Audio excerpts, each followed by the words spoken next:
Hi guys, Elizabeth Jeffries here, and it's my birthday.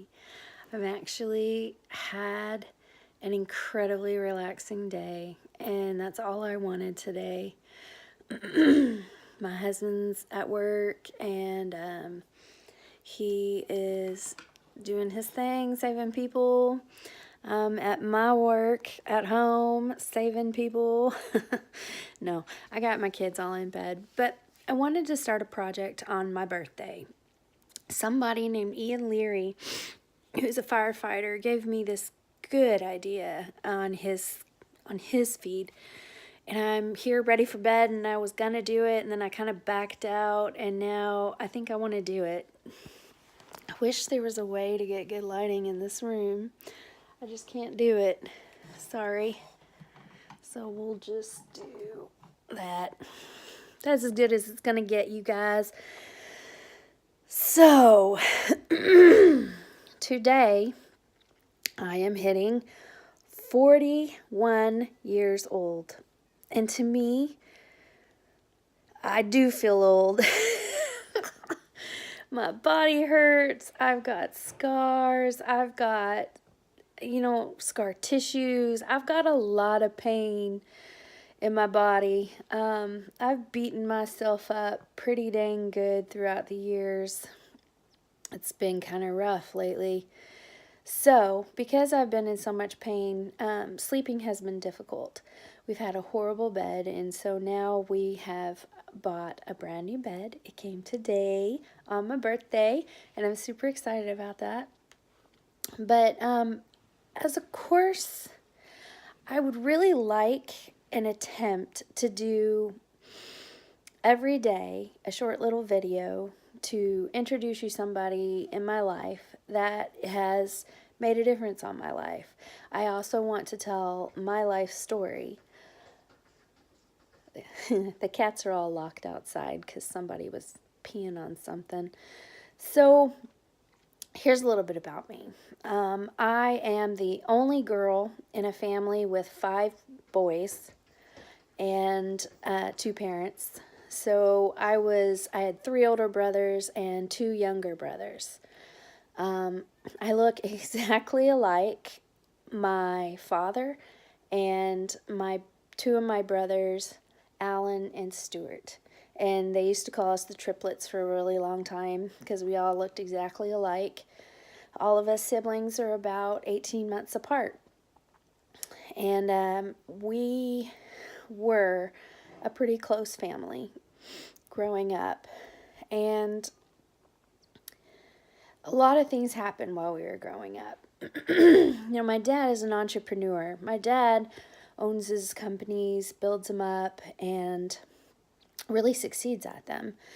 And I told my father when I was young, Dad, what is it that you don't know? Because you could go to my dad and ask him anything, and he would know something about it. It could be on planes. Dad, tell me about a small plane. And he'll be like, oh, it's a 4-seater twin-engine Comanche, and the controls are this and that.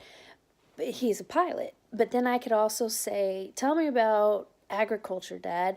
Oh, well, agriculture is blah, blah, blah. And he can go through that. And then I'm like, Dad, this stupid computer won't work. I mean, can you explain to me what's going on inside so that I can fix it? Because I was across the country.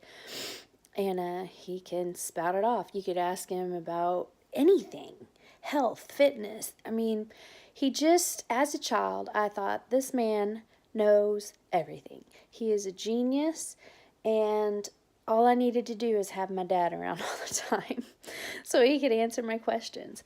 But what that did to influence me for the rest of my life is that made me realize that I don't have to stop learning ever. Once school ends, it doesn't have to end. When school ended for me, I didn't stop learning. I love learning. I love watching documentaries. I love using YouTube to find new and inventive ways to do things, or I read up on medical science and I read up on all of these things. So my father influenced me in a way that taught me learning doesn't have to stop. You continue to learn. And if you don't know it, you look it up. That was his phrase. If you don't know it, look it up. And I did not understand that in school, but I did understand my father knew a lot. And I wanted to be like that. I wanted to be able to have a question, find a way to find the answer, and then put that answer into productivity, whatever it was. So today I wanted to give props to my father, Frederick Kessner, the junior, and I love him. I love him with all my heart. He used to be a bristly kind of person when we were younger, but he has taught me religion, and it became the base of my life. And he taught me everything. Anything I wanted to know, he taught me. And when I ended up getting really, really sick, he taught me how to meditate and be able to bring my mind into a healthy healing space. This is probably a story from another day, but when I was 12 years old, I was starting to get really, really, really sick. I couldn't function. I felt like I was just kind of comatose all the time. I couldn't think straight. I just felt sick all the time.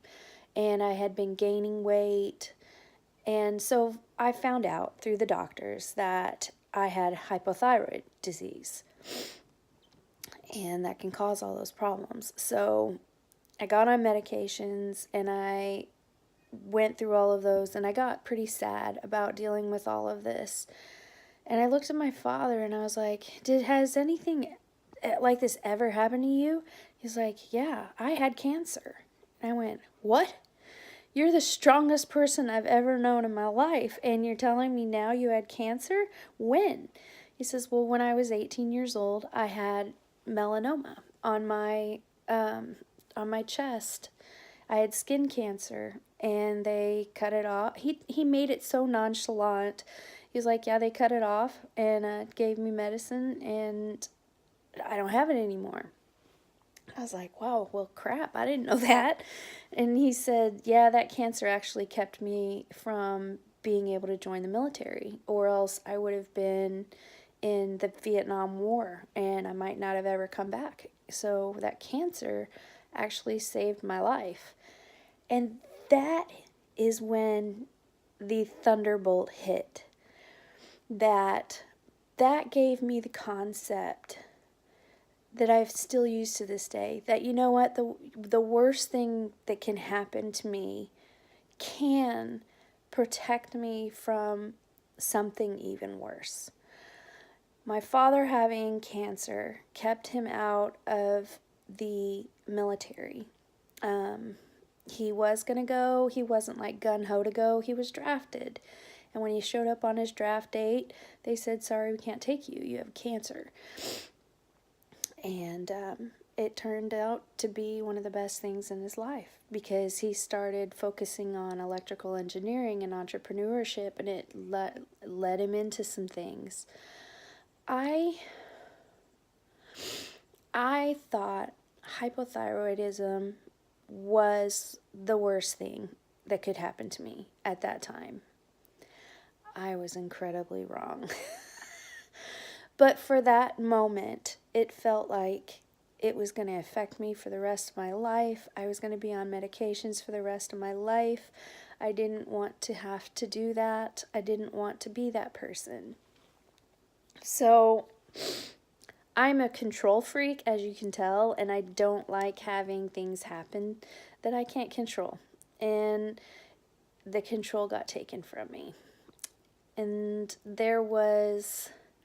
I was deathly ill after that. I was deathly ill for about 2 years. So much so that I was bedridden for part of it.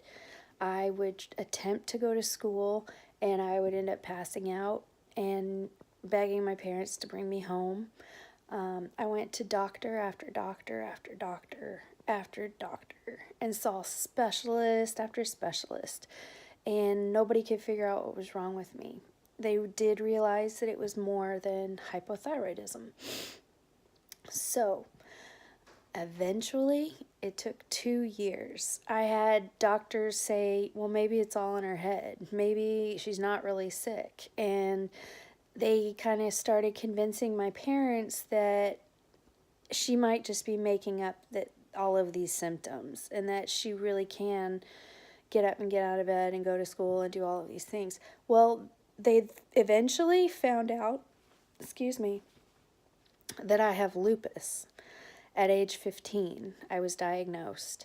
And so I spent 2 years having people look at me, believe me for a while, and then say, no, she's lying, send her back to school.